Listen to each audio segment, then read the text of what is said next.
The loudest sound I have ever heard in my life wasn't a gunshot or thunder. It was the sound of my front door locking, with me on the outside. 3 years ago, my wife threw my clothes into the mud while it poured rain.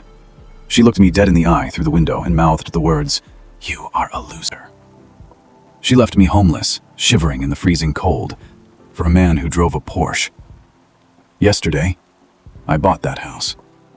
And right now, I am walking up the cracked driveway to knock on that peeling front door. Not to beg for her back, but to tell her I am her new landlord.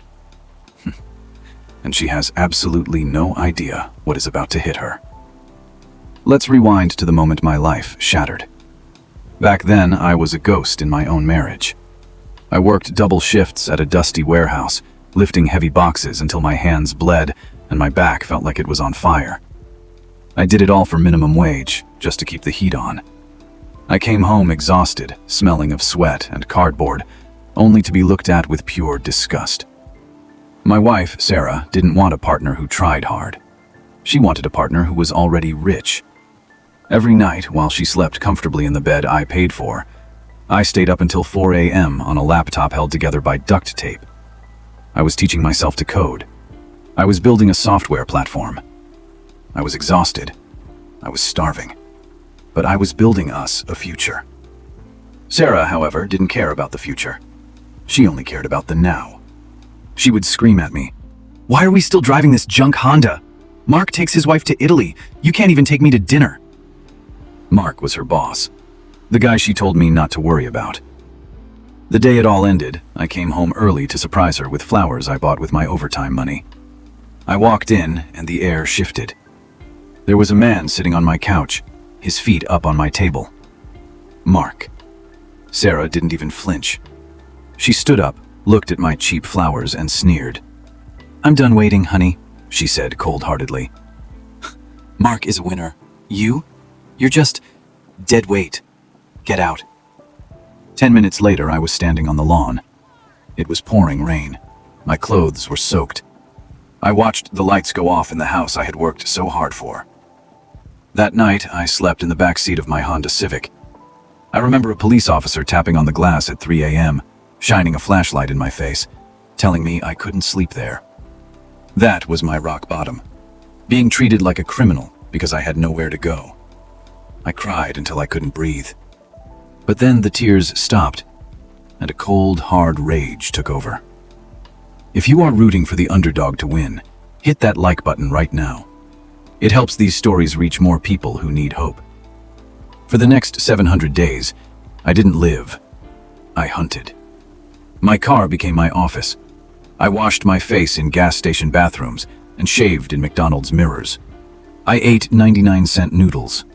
I coded through the hunger. I coded through the loneliness. Every time I wanted to give up, I just replayed that memory of the police flashlight in my eyes and her voice calling me a loser. That anger was better than caffeine. Then, the breakthrough happened. My software launched. First, it was a trickle of users, then a flood. A major tech giant offered to buy my company. I remember staring at my banking app. The balance went from -$12 to 7 figures. I bought a penthouse. I bought a new car. I bought a new life. But I was still hungry. Not for food, for closure. I was browsing real estate listings when I saw it. The address, my old house. It had a big red banner, foreclosure. It turns out Mark, the winner, was a fraud. His business collapsed, he went bankrupt, and he ran away, leaving Sarah with nothing but debt. The bank was auctioning the house. I called my broker immediately. "Buy it," I said. "Cash. Close the deal today." I drove there yesterday. The house looked tired and broken, just like my old life. I knocked on the door. It took a long time, but finally, Sarah opened it. She looked 10 years older. Her clothes were worn out. When she saw me standing there in a tailored suit, her face went pale. "You?" she whispered, her voice trembling.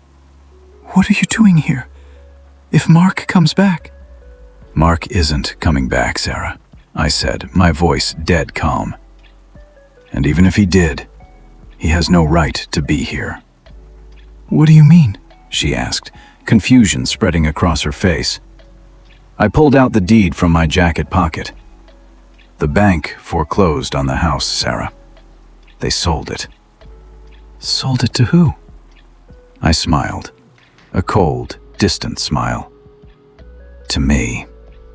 She grabbed the paper, reading it frantically. Her hands started shaking violently. Tears welled up in her eyes, tears of fear. Then, she had the audacity to smile, a fake, desperate smile. She reached out to touch my arm. You bought it?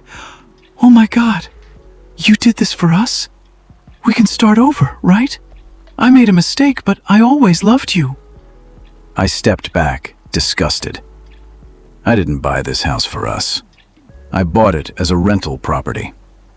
Her face dropped. So, are you going to kick me out? She whispered. I looked at her. I remembered the rain. I remembered the police officer. I remembered the loser. You gave me 30 minutes to pack in the rain, I said. I'm giving you 30 days. Because unlike you, I have class. I turned my back and walked away. She screamed my name, begging, sobbing, but I didn't stop. I walked to my car, feeling lighter than air. I destroyed her ego without throwing a single punch.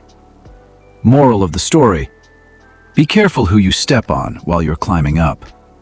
They might just own the stairs on your way down. If you are rooting for the underdog to win, hit that like button right now. It helps these stories reach more people who need hope.